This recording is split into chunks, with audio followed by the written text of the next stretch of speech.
Hi there, welcome back to the Mindset Check podcast. I'm your host, Misha McKittrick.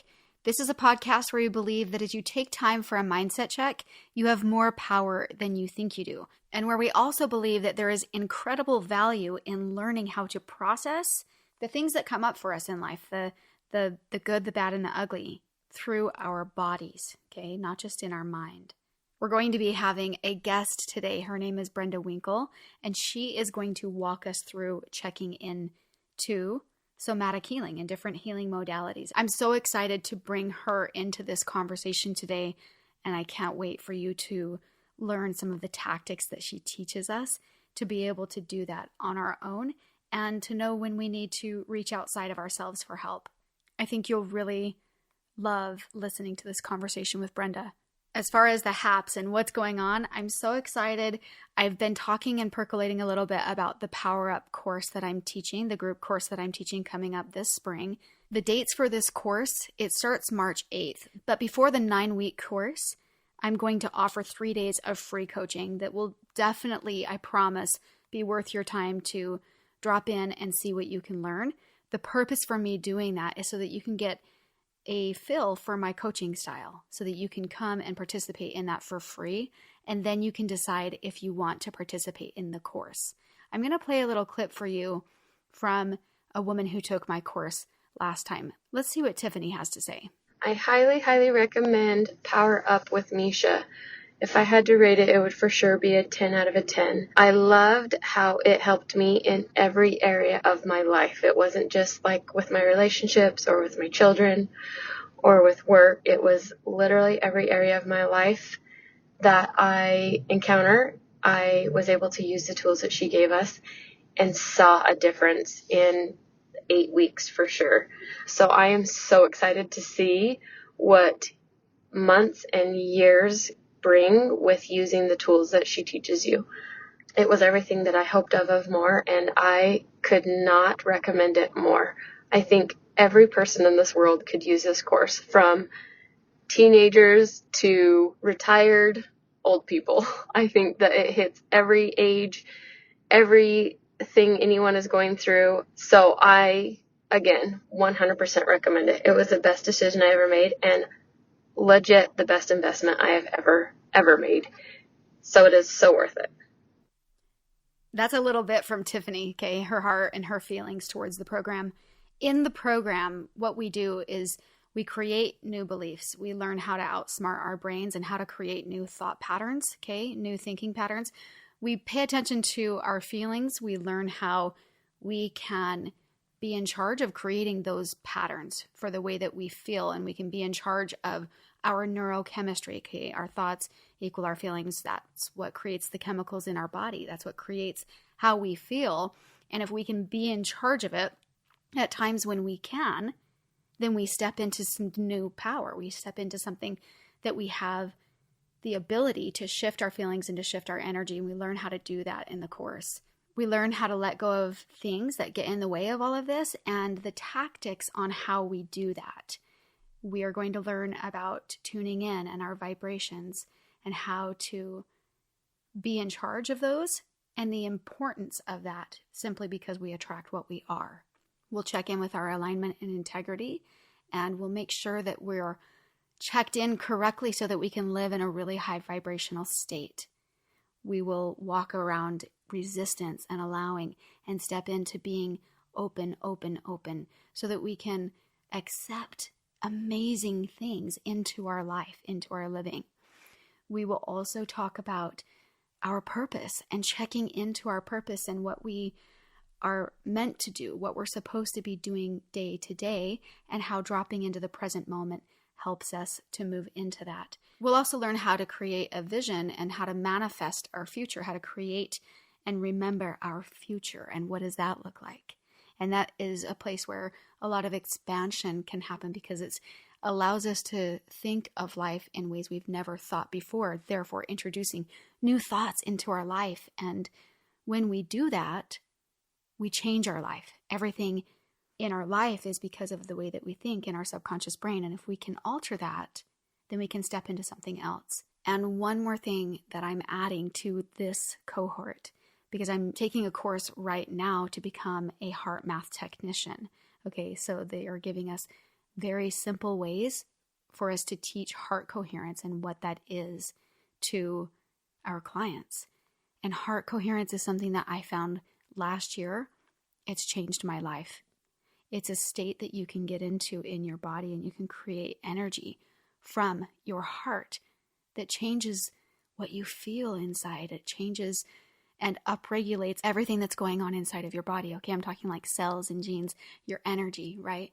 You can change who you are, what you are, and therefore what you attract into your life, which is why you can change the things in your life, why everything around you changes when you change what's inside.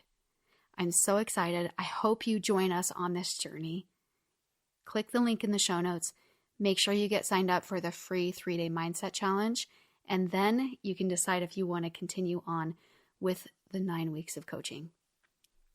All right, for today's podcast, if you're joining us for the first time, we are reading through my journal from when I was 15 and pregnant.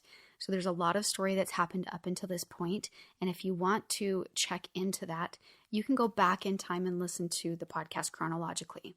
At the point in the story that we're at, I've been in a challenging relationship. I'm married to Jesse, and we had a child, obviously, when I was very, very young. My baby girl passed away, and we talked about grief and all of those things on the podcast. And right now, I'm in a situation where I'm trying to figure out, should I go ahead and make divorce final? That's where I'm at. And Jesse is the person who writes the entry in today's journal.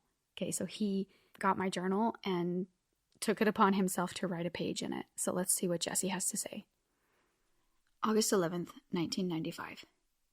Misha, today is the 11th of August, and last night you told me that you turned the divorce papers in. It about broke me. It felt like my insides just shattered, just blew up inside. Misha, I feel so empty laying here on your bed, where we once slept.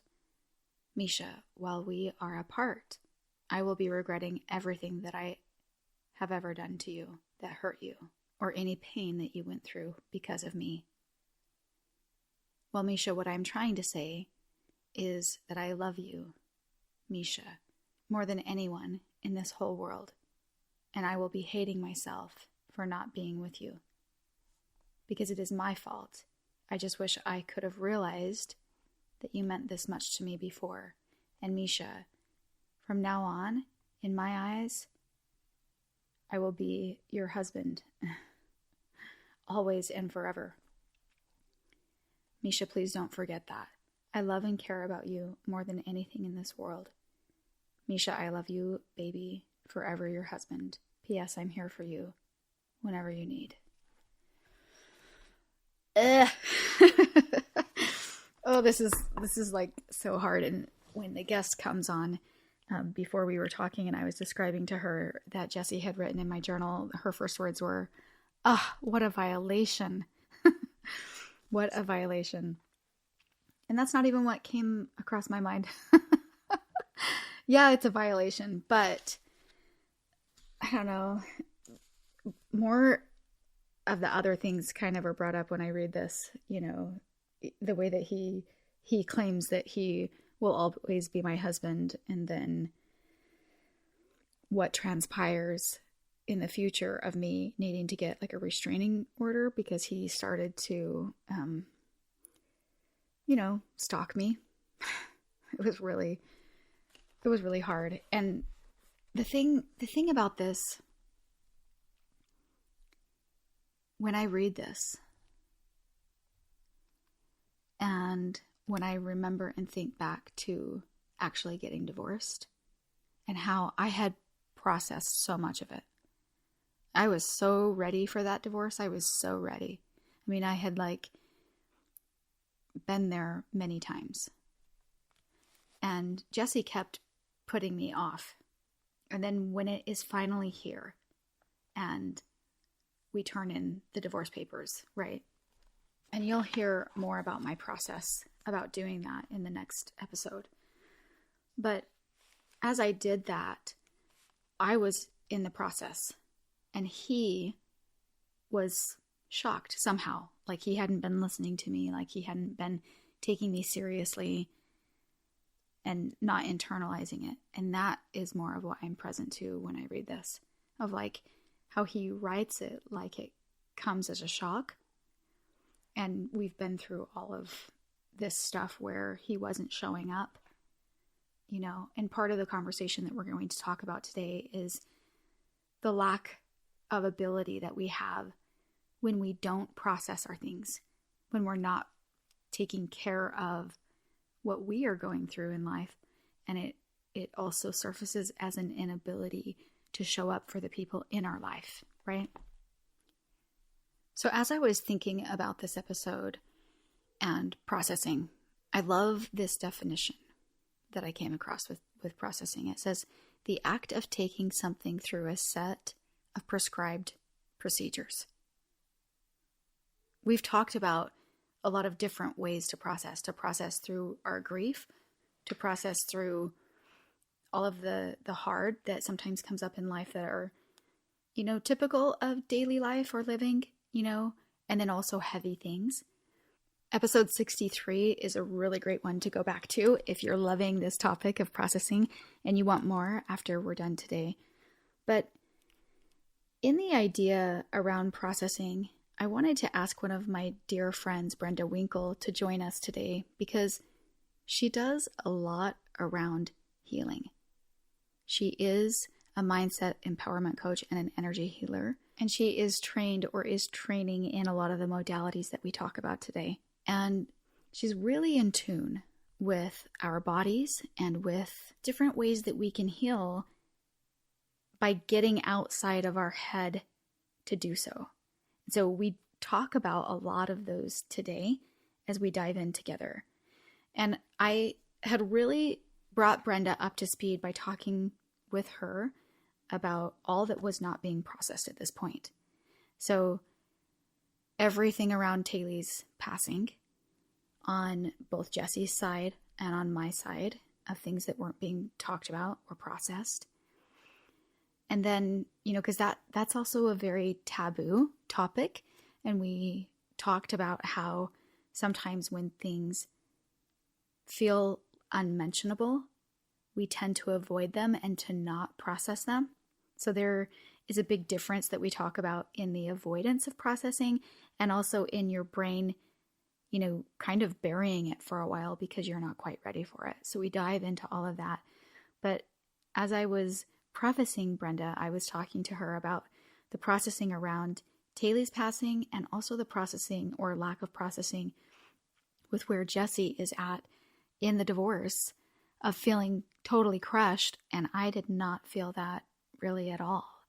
And so I wanted to really dive into that and to talk about processing and the ins and outs and how maybe you too have had big things in your past, or you might be in the middle of those things. And how do we step away from our analytical mind to allow healing to occur? So that's what Brenda and I have just been talking about. And we're jumping in, having proposed all that isn't being processed up to this point. Here's Brenda. Well, I think that there's a lot of layers here. And so to your question about how do we somatically process, I will answer that. Yeah. But first I want to go back because let's talk about what trauma is.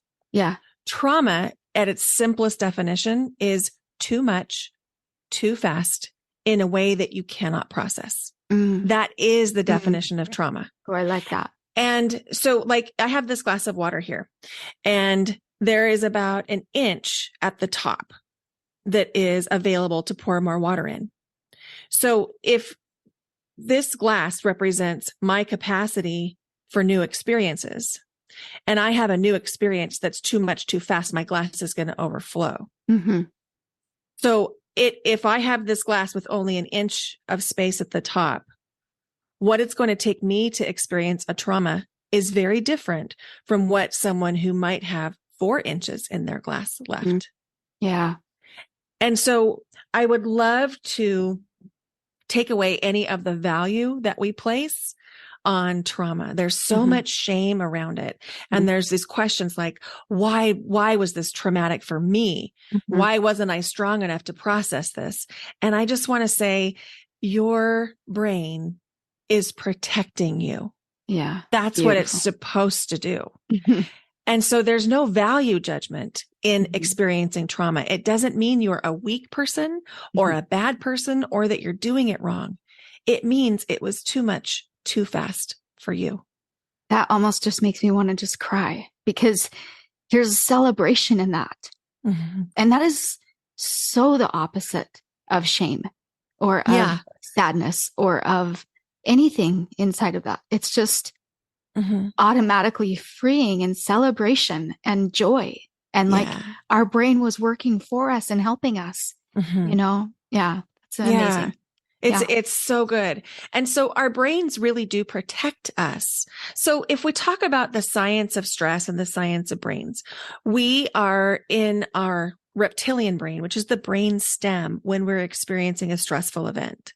And in the time of history where we would have been running from a tiger, the beauty of that part of the brain coming online is that it floods the body with hormones like adrenaline and cortisol so that we can run from the tiger.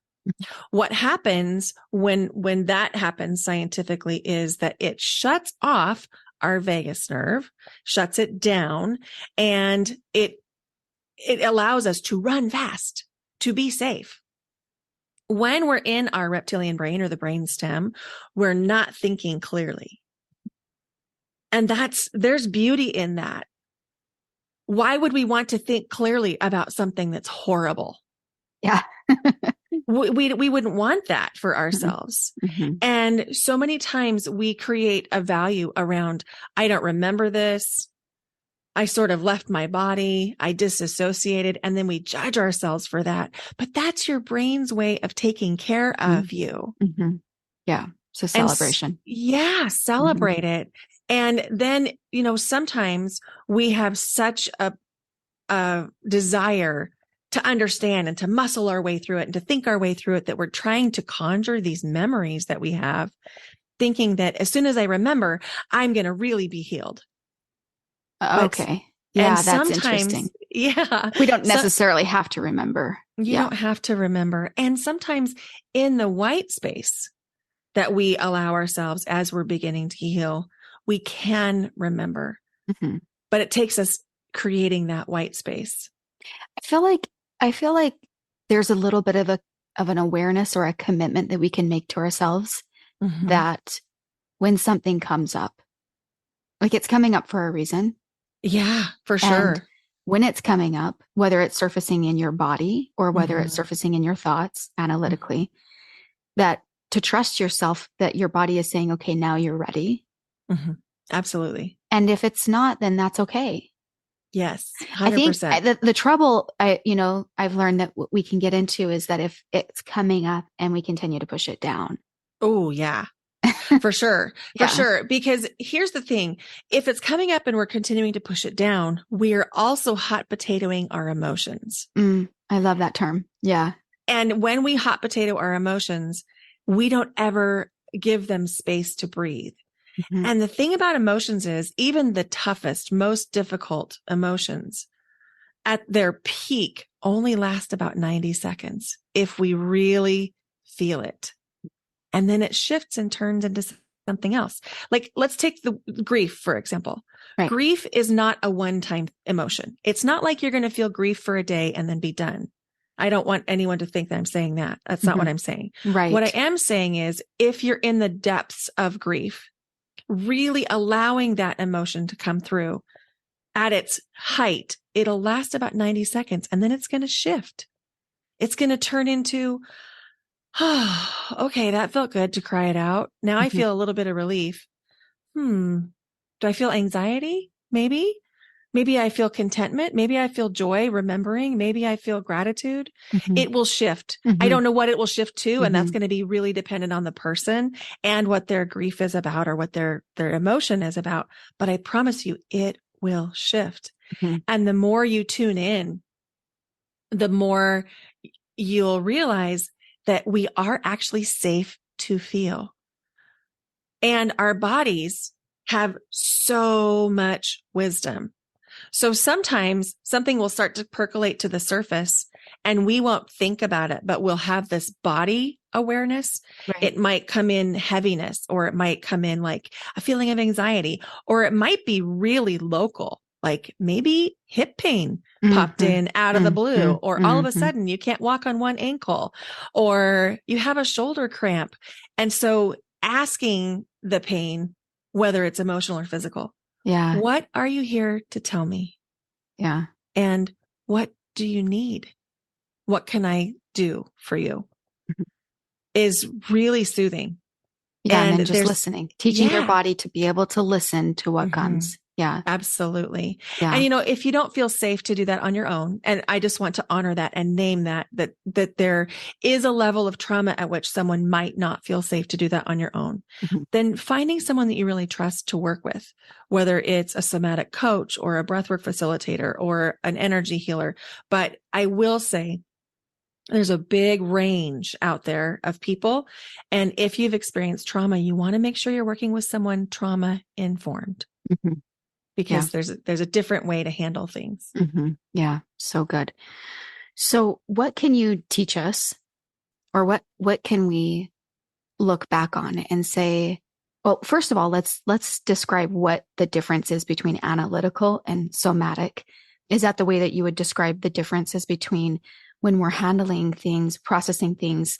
Sometimes we're thinking our way through it, deciding and figuring out how to let go or what to forgive, or what is there for us to do? Well, so I think we can't think our way healed.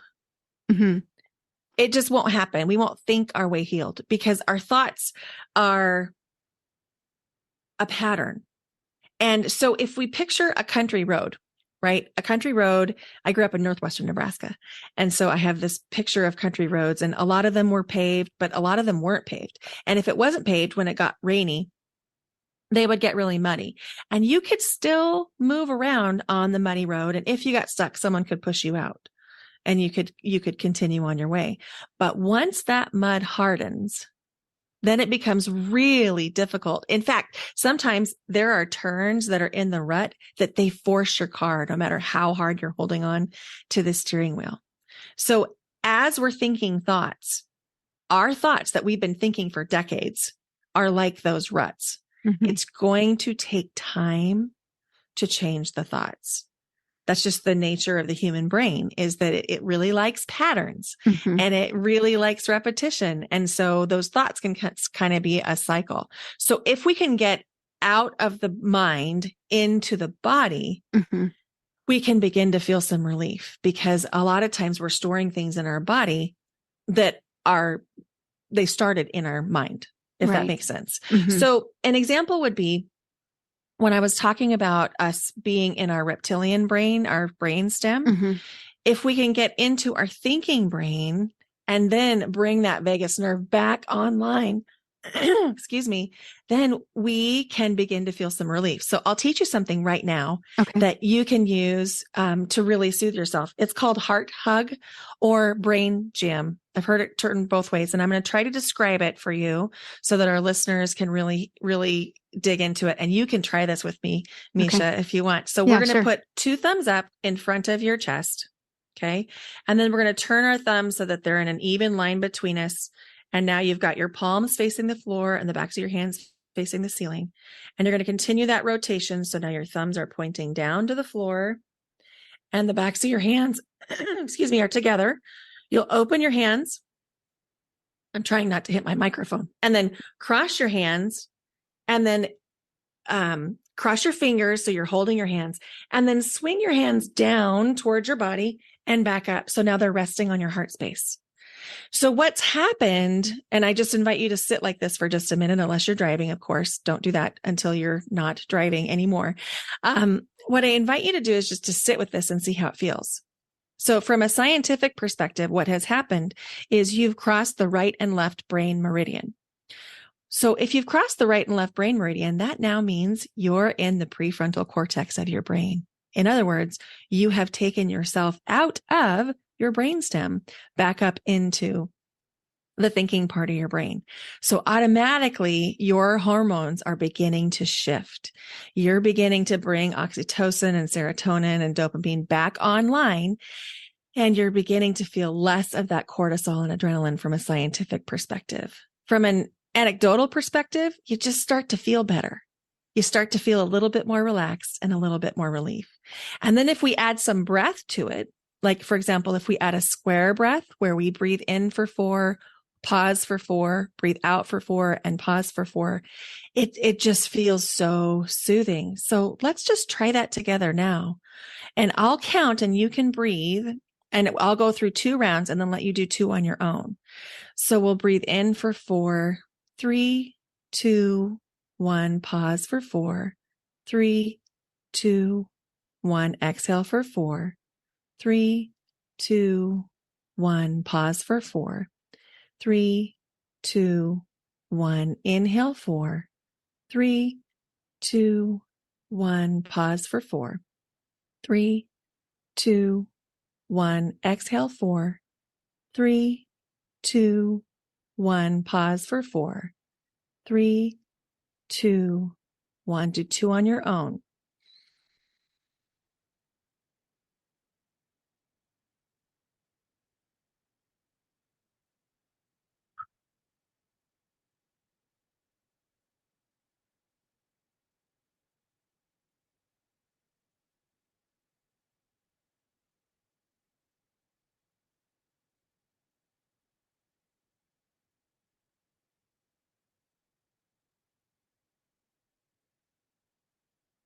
So you could continue this on your own for as long as felt good to you.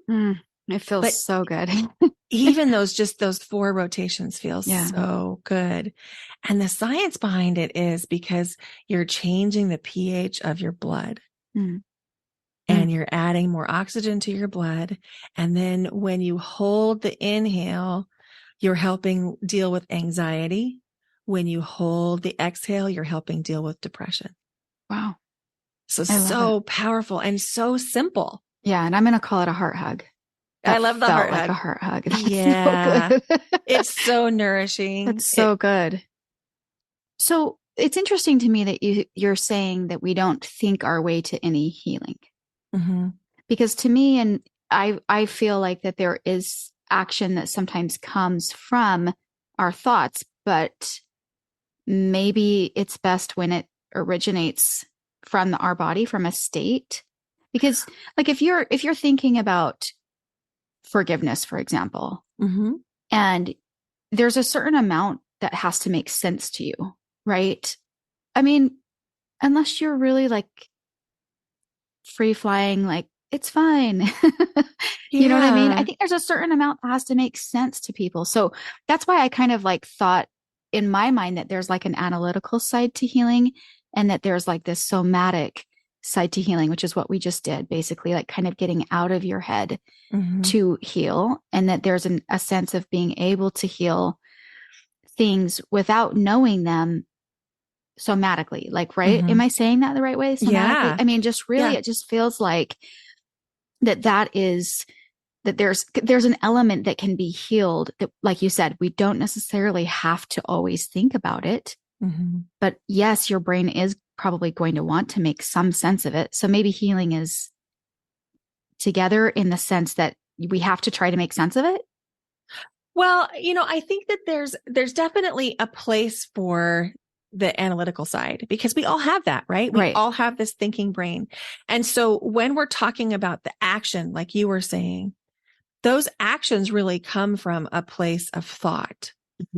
And so there's definitely a place for that. I mean, that's why talk therapy is beneficial because we're creating new ways of thinking. But if we only think, it might be a lot more difficult. Agreed. And I think that in the thinking, if we can stop and do something like a heart hug, all of a sudden our thinking is more clear. And what we're trying to arrive at is definitely has more of the right sense, so to say, because we've involved our heart. We're not just in the crass, cold world of our mind. You know what I mean? Right. Right. And so, it's important to recognize we may not be able to choose our first thought. Mm-hmm. The first thought you think might be something that is so patterned and habituated by the thinking mind that it might be surprising to you, a really negative thought or a thought about how you exist in the world or something like that. You do have control over your second thought. And so recognizing that first thought might just pop in your head. Maybe it's scarcity, or maybe it's, I deserved this hard thing that happened. Then you can check it.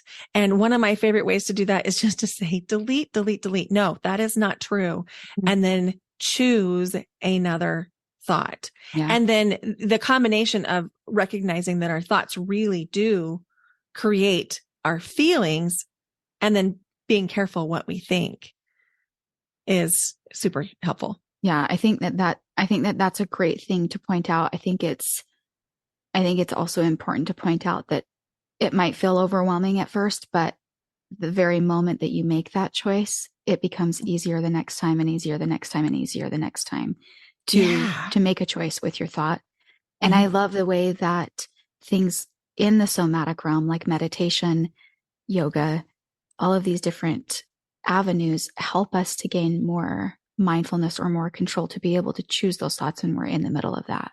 Yeah, 100%. And there are some people who have certain levels of trauma or just different things going on in their bodies and their lives that might make meditation feel almost impossible.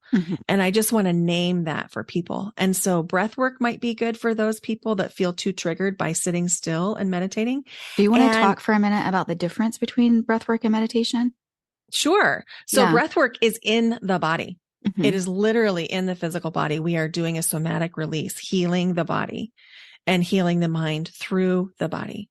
Meditation is allowing ourselves to access our higher self, the part of ourself that really knows truth, and access the realms. And depending on what your belief system is, what you call the source, whether you call that God or universe or creator, however you term that. So meditation is trying to create space in your brain, in your mind, for other things to be possible and to be mindful and present in the moment. And so it's a beautiful practice. I have a 22-year-old meditation practice that I have every day.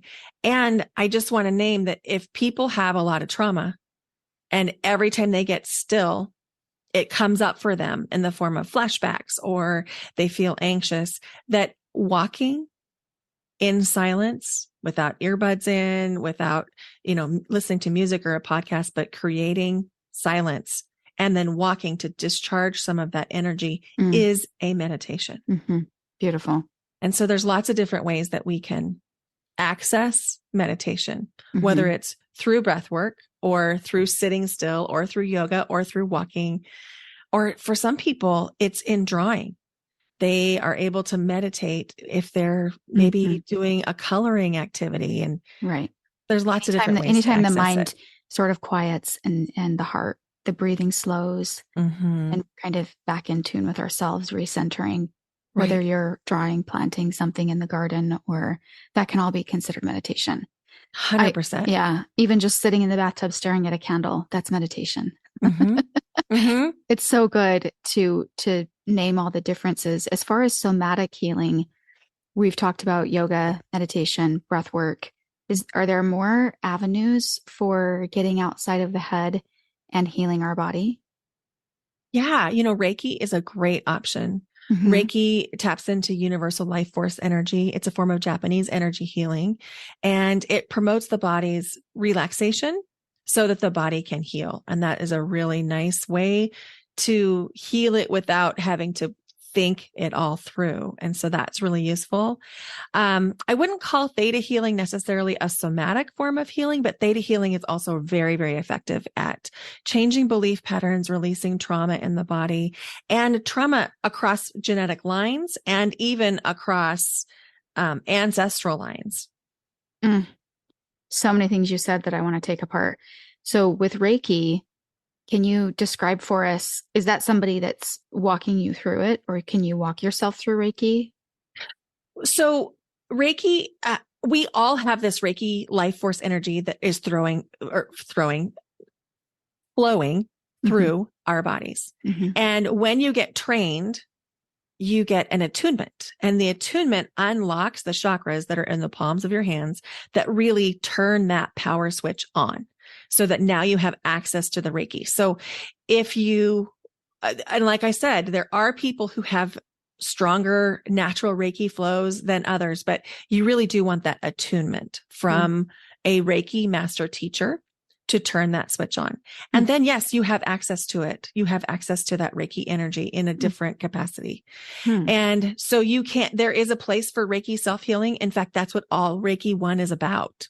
The Reiki 1 attunement is learning to heal your own body. And it's really, really cool. And then Reiki 2 attunement would be to help you understand how to promote that healing in other people's body. Okay. And Reiki 3 is sometimes called Reiki Master, and that is a much more intensive program. It should be, ideally. And it should be really an in-depth training of all different ways that we can work within Reiki energy. And then it ends with an attunement that basically supercharges all of your chakras and your Reiki energy. And so there's those 3 levels of Reiki. So Reiki 1 would be the one that you would start with for self-healing. And if you're not interested in becoming a practitioner, there are Reiki practitioners all over the world. And you could go in for a Reiki session. And because energy is energy and energy is everything, even distance sessions really work. And so it's very healing, very relaxing. It is done usually with the person who's receiving Reiki lying down, fully clothed, sometimes under a blanket because it feels nice and cozy. And so the hands of the practitioner, or if you're on a distance healing, you'll feel sensation, usually coming from the shoulders, then the head, and then all the way down the body. But there's no actual touching below in the sensitive areas, I should say, of your body. There's no touching of anything private or sensitive. And it's a very soothing, nourishing experience. Okay. So, and in that you're just being led to breathe or not? That's more breath work. That's not even breath work. That is just literally the flow of healing life force energy that is coming from a Reiki practitioner's hands into you. Interesting. And yeah, it's so cool. So if you work with a Reiki master, they have the ability to help heal the emotional body, the spiritual body, the physical body. And that can be really healing. Cool. And what I realized that we didn't do is talk about breath work in that same way, because I'm familiar with breath work, and so I kind of skipped over it. But breath work is essentially laying down, but being guided through a breath work session to be able to release. What would you describe? It can come in a lot of different ways. It can be done seated. It can be done laying down. It can be done for as short as the time that we did. And you wouldn't even necessarily have to leave your workspace to do something like that. So for the longer breath work sessions where you're really getting in there and releasing, laying down feels really good, and covering up with a blanket. And because sometimes you might get really hot or really cold, depending on what's going on with you. And so what kind of session you're doing will determine whether you want to be seated or laying down, because it depends on how deep you're going. And when I say deep, I mean, are you healing deep wounds? Are you just releasing emotions? What are you doing? And your practitioner should lead you through that. And so your practitioner might invite you to lay down so that you don't fall down, fall off your chair. But for what we did, that is just a really simple thing that you can just do. Recentering almost. Just a recentering, regrounding. But if you're getting into some of the breathwork patterns that are really releasing things and really activating your body, then you want to make sure you're comfortable and in a safe position where if you wanted to lay down, you could. And so a breathwork session can happen. A lot of them happen online. And so you could be sitting just like we are now for a meditative session, or an integrative session where we were breathing for 8 minutes or less, but within a 30-minute time frame where I'd lead you into a meditation. We'd do some breath work and then lead you into a meditation, ground you so that you can go on through the rest of your day and then finish. Or if we were in a longer session, a meditative 60-minute session where we'd be meditating for a little bit of time, I'd lead you in that. We'd be breathing for 16 minutes and then leading you out of that breathwork experience into another meditation and then grounding you. You want somebody who's skilled in leading you into the experience and out of the experience To close you back up. to close you back up. And then, with all of these healing modalities, whether we're talking about breath work or Reiki or Theta, there's aftercare that is really essential. And aftercare would include making sure that you're drinking water, maybe creating a little bit of room in your schedule just to have some white space to allow whatever's supposed to come forward for you to come forward. Right. Yeah. And then I wanted to go back to Theta because we were talking about generational lines, like healing across generational lines. And I don't know that everybody necessarily knows that that's something that can be done or is possible to be done. Yeah. Let's talk about that for a little bit. Can you explain what that is? Absolutely. So Theta healing meditation technique was named by Vianna Stiebel in 1995. She used this meditation technique to cure herself of bone cancer. And she continued to refine the practice until she decided that she was ready to hold other people in session and help with their healing. And it exploded. It started in Northern Idaho and it literally exploded. And now there's 65,000 plus Theta healers worldwide. Wow. And so Theta healing meditation technique is a collaborative meditation session between you and a Theta healer. And when I say collaborative, I mean that there's a conversation that should be happening. The Theta healer will ask you questions to try and understand root causes. And when I say root causes, I'm talking about beliefs. We all have these beliefs that we have, and sometimes we know them and sometimes we don't. So if I ask someone a question in their conscious mind about, do you believe you're worthy? Maybe the answer is yes, maybe the answer is no, but the body will always tell what the person really, really believes. And so we do muscle testing to determine if there's root causes that might be surprising to the person, because you can't see your own nose, right? And so sometimes there's beliefs that we hold in our bodies and along our genetic and ancestral lines that we're not totally aware of. And so a practiced or licensed certified Theta healer can help you determine what those are and then shift them. Yeah. Because, the thing is, a belief is just a thought you've thought a very long time. And Theta healing is really, really cool because it can instantaneously shift beliefs and it can instantaneously heal the body. Now, I will say with all of these modalities, they are not a replacement of your mental health care, and they're not a replacement of your traditional medical care. They're not intended to be that. They're intended to be complementary care. So with Theta and healing ancestral stuff, is it the idea or the belief behind Theta that those beliefs were given to you through your ancestral lines because you were exposed to the beliefs and you witnessed them, or because it was passed down like in your DNA? It can be both. And so there's it's not new, but it's gaining new recognition, a new branch of science called epigenetics. And what we're learning is that we actually store genetic information from our ancestors inside the cells of our body.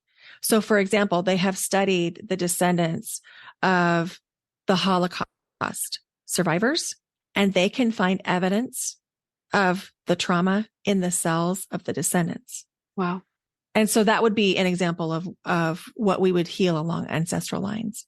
And so for some people, it might be something as big as healing something that monumental. And for other people, it might be a belief that the women in the family aren't able to earn money. Sometimes we take vows that we don't realize that we've had along ancestral lines, like a vow of poverty. Yeah, scarcity or Mm-hmm. victimhood or Right. whatever it is. You just, if you're not even aware. And sometimes I think that when we look back to our ancestral lines, that starts with looking at our parents. Mm-hmm. And I think that seems like a betrayal if you're looking at your parents in a way that you're saying, well, what would there be for me to heal? Maybe there is something there. Sometimes you're like, we avoid it because we think that we're somehow calling them out in a way that seems disrespectful. But it's not that, Mm-mm. you know? It's not that. In fact, if anything, I think it leads to more compassion, Yeah. because when Yeah. we understand what our parents were dealing with, it becomes so much easier to look at it from a more objective point of view of, oh my gosh, they really were doing the best that they could. Oh, yes. And it just incites compassion. Mm-hmm. Yes. I love it. So inside of that, is it something that we understand is happening that we're healing? Is it In a theta analytically like, session? do we know that, okay, you've just healed that Yes. scarcity line? Mm-hmm. Yeah, absolutely. A theta healing session is very much rooted in the idea of consent. Mm, Nothing happens without consent. mhm. So if a theta healer says, okay, I see that this belief, is it okay if we shift it? Is it okay if we create this new way of thinking? So it's all based in consent. And that's when I said it was a collaborative Yeah. session, that's exactly what I mean, Okay. is that there's a give and a take, and it's all consent based, and you should have complete transparency with your theta healer about what is being shifted. It should never be a mystery to you. It should never be something that is being done to you. It Mm, should be a collaboration. mhm. So I've also known that when we heal ourselves, we heal 3 generations, right? We heal Mhm. 1 generation back and 1 generation forward. Can you explain how that works? Yeah. So we can measure cells in the brains and in the livers of humans and know that we actually have cells that belong to our parents in our brains and in our livers. And so when we heal ourselves, because everything is energy, right? And we're all 99.999% energy. If we heal ourselves, we're healing forward and backward. Mm-hmm. And so not only are we healing on a physical level, but we're healing on a spiritual level, on an energetic level, on a mental level. And so it really is the biggest gift we can give to our children and to our parents to heal. And, I always say, I really like my family so much more now that I've done my own work.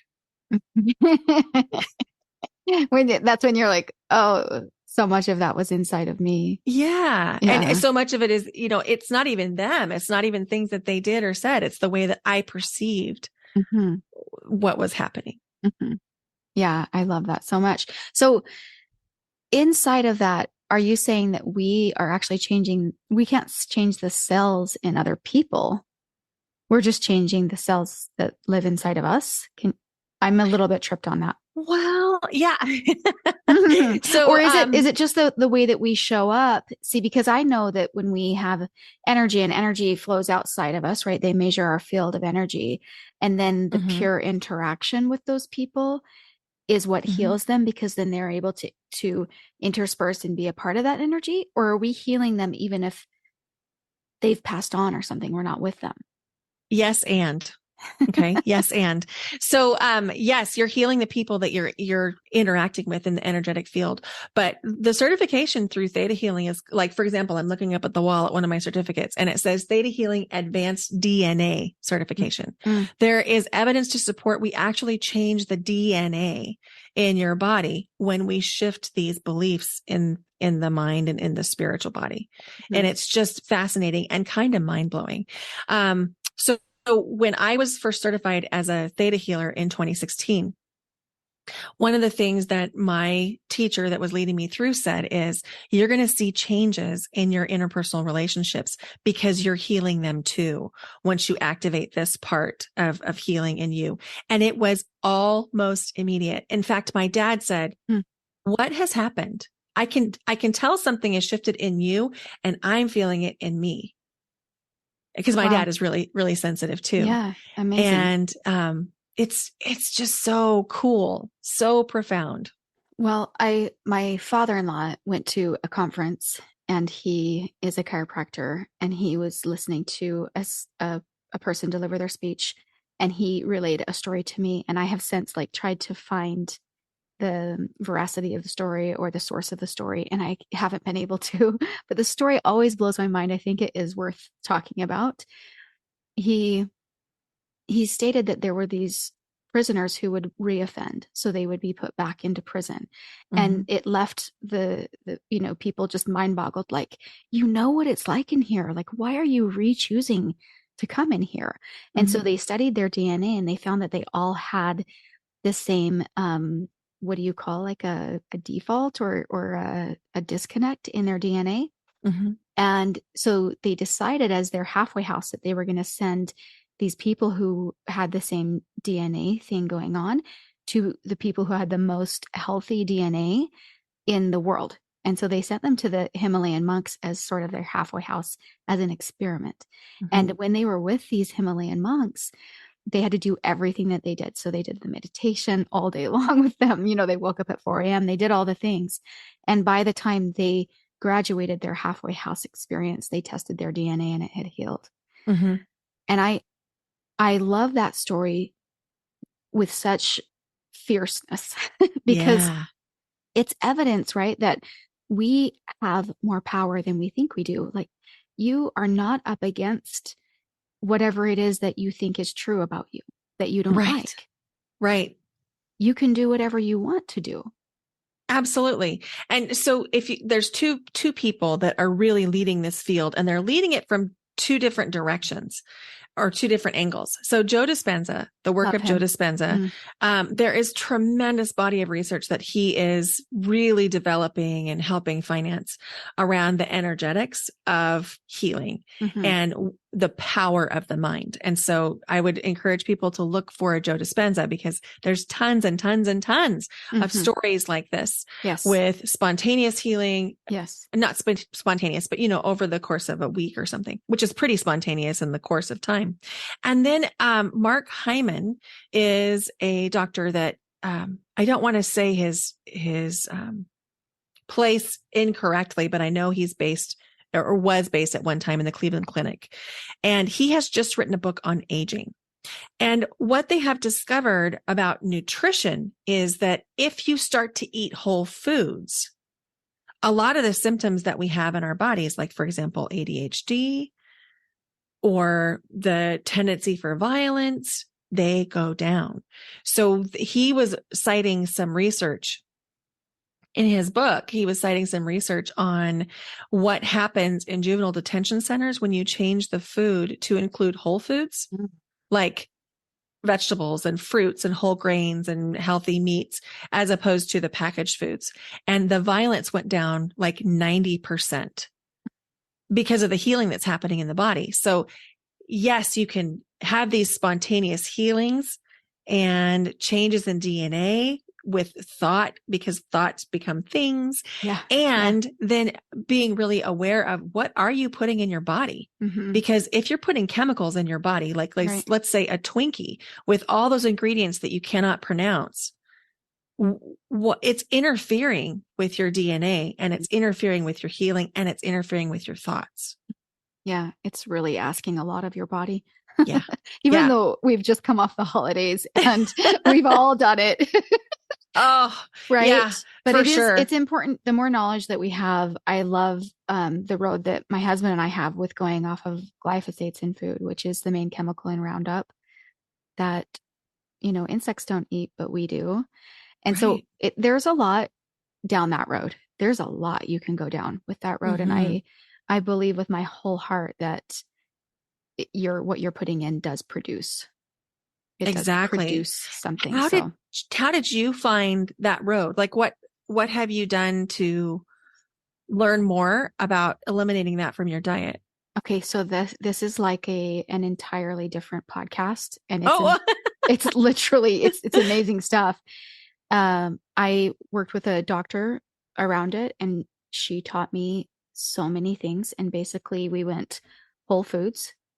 We went to Well, some things you don't have to buy organic and it doesn't matter, but basically it does. And a lot of times they'll tell you that, that doesn't matter because that's what they want you to believe, but it does matter, or it wouldn't be so hard to get like the organic label. We went to eating less meat. We still ate meat, but we ate less, and beans and stuff. And we basically had the theory that if God made it, we eat it, and if he didn't, don't. So Love it. inside of all of that. So yeah, it was extremely healing as far as for my husband's anxiety that he had at the time. And I do think that we'll get into that on the podcast, after we're diving through this other really big story that's coming. But it's amazing to see that the more that we learn and the more knowledge that we have and the things that we expose ourselves to, there's no amount of being afraid of it or running from it. It's just saying, what are you ready for? What are you ready for? Because exactly. There's no amount of you needing to settle. There's no amount of you, there's also an element in the journal entry this week where Jesse he's bewildered. He's completely bewildered and regretting everything that he's ever done that has hurt me and all of this stuff. But he's kind of finally facing the music because something is changing for him that feels final. Otherwise, he wasn't really facing the music. And an element of that is because he wasn't processing and he wasn't being responsible and taking care of himself. Right. And so that's what we're here to talk about. That's what we're here to say. Like, when you don't process the stuff that you have, the capability of processing, okay, it doesn't mean that you have to do every single thing we've talked about or everything that you know about, because certainly there's, miles and miles more of stuff than what you and I have even talked about today of ways that you can process things that you can do, to get you into a place where you're moving through the things where you don't have to carry these really heavy burdens that shape you into a person that you never wanted to be in the first place, because they're making your cup feel so full that you have such a short fuse. Yeah. Yeah. I love that you said shape you into who you never wanted to be. I love when you said that. Yeah. And so I think, as people are going through their lives, when you have those moments where you think, oh, this is not like me, or this is not who I want to be, or, oh, where did that come from? I think that's a great opportunity to lean in and get curious about what is this really about for me? And is there an opportunity to heal something? Right. I think that there's a lot of power inside of that, because if you're just going to like what we've talked about today, just stand in a place of being committed to you. Just stand in a place where you're really committed that if it's coming up for you, your brain knows it, and it's way smarter than you even think it is. Your brain is saying, you're ready for this. Yes. You're ready for this. And what's next? And I would offer one thing, which is you are your highest authority. You always know what's next for you, what's best for you, and just following those intuitive hits. And if you don't believe that you're your highest authority, then find someone who can help you believe that. Yes. Because the moment that we start to outsource our own authority is the moment true suffering begins. Right. Right. And I always say that when we are feeling really lost, or when we're feeling like we're struggling, we're really just forgetting who we are. And I love how that goes in line with you saying you're your highest authority. And what does that really mean? Brenda's talked a lot today about white space. She's talked about how during the heart hug, you're kind of recentered and you get back to yourself. You get back inside. And that's where we go to listen. And when we listen, that's where we show up as our highest authority. We can act on the little hit that we get, the little tiny bit of push of inspiration. And I think that when we act on the little ones, they come more and more and more and more and more sensitive to hearing them. And then it comes with more force, like, no, you can do this one and you can do that one or whatever. And of course, you're building up your confidence as you're doing that as well, in your ability to do that thing. 100%. I loved everything you said. And, yesterday I sat down for a breathwork session for myself and realized, oh, this is the first time today I felt my heartbeat. Mm.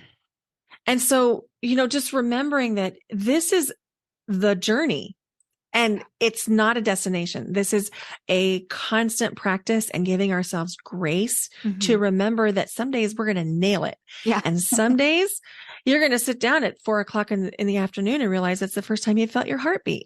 Yeah. There's a lot coming on the podcast with that, with feeling the heartbeat and really being in tune. That's really just seeing what's inside there. What's inside there.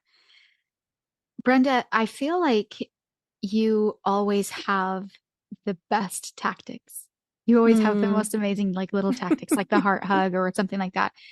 Is there any final tactic that you want to leave us with to help us to come into a different space where we can come into our body, help ourselves heal? I love what Candace Pert said. She said, your body is your subconscious mind, and you can't heal it by talk alone. I love how much we've gone through today inside of that.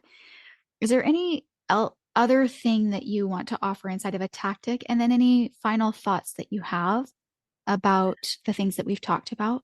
Yeah. Well, first, Misha, thank you for talking with me today. I just love any chance I have to have a conversation with you. Yes. Thank you for having me, and thank you for this conversation. And, I think that when we think about tactics, we often think it needs to be complex and complicated. And I am a proponent of simple. Yes. And so I think asking ourselves, how do I want to feel? How do I want to feel? And what will it feel like when I get there? Who will I be with? What will I be doing? And then allowing ourselves to dream into that space can be so profound. Yeah.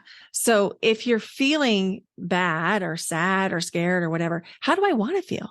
Oh, what I love about that is that it's insanely simple and it's the biggest thing. Yeah. It shifts everything. Yeah. It shifts what you do next. It shifts how you speak to yourself and how you speak to the others, because as soon as you have recognition around how you want to feel, you begin to make waves to actually feel that. And then I think scaffolding the ways that we want to feel in our daily lives is so important. So for example, when I say scaffolding, I mean creating that feeling state in small, tangible ways every day. So for example, I have this robe that I bought after staying in the Calamigos Guest Ranch in Malibu, California, because I felt such freedom and connection and community and love at a retreat there that I went to the company that had the robes and bought one for myself and had it monogrammed.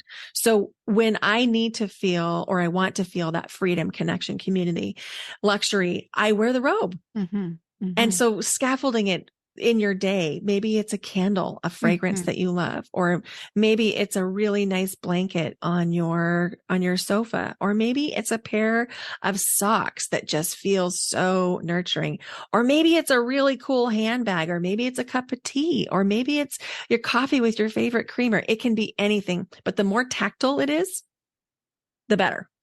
I love that. There is a coat my mom gave me for Christmas, and the lining of the hood has the softest like feeling, where you said tactile. And I sit and feel that. And I just think it's so important that we nurture ourselves. And I love your encouragement to be doing that. The encouragement to nurture ourselves and our soul and take care of ourselves. You are such a light. I've learned so many things from you. Oh, thank you. I'm grateful you've come to share with our listeners what you have. Thank you for being with us, Brenda. Well, thank you. I am your mirror, Misha. So thank you for lighting up the world and for doing the work that you're doing. It's making such a difference. Oh, thank you. Yeah, you're awesome. I hope you loved learning from Brenda. Everything from the trauma, in the inch that we have left in our cup versus 4 inches, and how much space we have to be able to handle the things that come up in life is what constitutes it being defined as trauma in our life. I love walking through all of the healing modalities that she helped us see are possibilities to help us process. She was so great in offering some tactics to us, like the heart hug, asking ourselves, how do we want to feel? And the scaffolding example of setting up scaffolding in our life. I really loved so much of her wisdom and the time that we're taking to just pause and pay attention to what is coming up for us, and knowing that our bodies have so much wisdom in teaching us when there's something to process and allowing that to be. There's a quote from Thich Nhat Hanh that says, when a feeling of sadness, despair, or anger arises, we should stop what we are doing in order to go home to ourselves and take care. We can sit or lie down and begin to practice mindful breathing. The daily practice of breathing can be very helpful. A strong emotion is like a storm, and when a storm is about to arrive, we should prepare so we can cope with it. We should not dwell on the level of our head and our thinking, but bring all of our attention down to the level of the abdomen. We may practice mindful breathing and become aware of the rise and fall of our abdomen. Breathing in, rising, breathing out, falling, rising, falling. We stop all thinking because thinking can make the emotion stronger. I love the awareness that has been brought to us today that as we process, we need to use our bodies. We need to use our bodies to let the things, the emotions, and all of the things that we need to let go of process and move through us, right? I love that reminder, because then when we come back into ourself and our mind, things have just moved, or they make more sense, or, the analytical mind is a little bit more free because of what we moved inside of our body. And there's a lot of wisdom in that. I hope that you can see that somatic healing and the way that we use our body in processing helps us have more power than we think we do. If you're interested in learning more from Brenda, I'm going to put all of the links to her Instagram, her website, and all the places that you can find her in the show notes. So go ahead and click on that. I know you can find her on Instagram at Brenda Winkle. That's a simple one. And I'll put the rest of her information where you can contact her, her email, and so forth in the show notes. And a reminder that this podcast can grow with your help. If you think this information is helpful to you, if you think that learning about processing today and getting out of your mind and your head to be able to process is helpful to you, then it's probably helpful for someone in your life. I would love it if you share it with them. And if you make sure that you're subscribed, and please rate and review the podcast. I would really appreciate that. That helps me be able to continue to grow the podcast and to be able to have it suggested to more people so they can find it and have information that helps them through their living. A reminder to check in the show notes for the upcoming coaching that's coming up. I'm so excited to be in a space with you where we have a little bit more of an intimate exchange. It is so good and so juicy, and I would love to support you through that. Come and just see what it's like. Just see what it's like in the free 3 days, and then we'll see if you want to do more, if we want to work together more. I promise you'll get so much out of the 3 days of coaching. And lastly, I want to just thank you for allowing me to walk through your journey with you. It is such a pleasure of mine. And I want to remind you that you are capable, that when your body allows something to arise for you to process from your past, or something is going on that feels heavy in your life, you are capable. Trust yourself, trust your body that it knows what to do, and that it's giving you what you need in the right dose, in the right increments, and that it will protect you when you can't handle it. So if it's coming up for you, your body and the wisdom, your inner wisdom is saying, it's time. And you can be held in that space. You can be walked through that space by people that feel safe to you. And, like Brenda said, you are your highest authority. Like we talked about, listen to your inner wisdom and sit in trust. You are so capable. Until next time, my friend.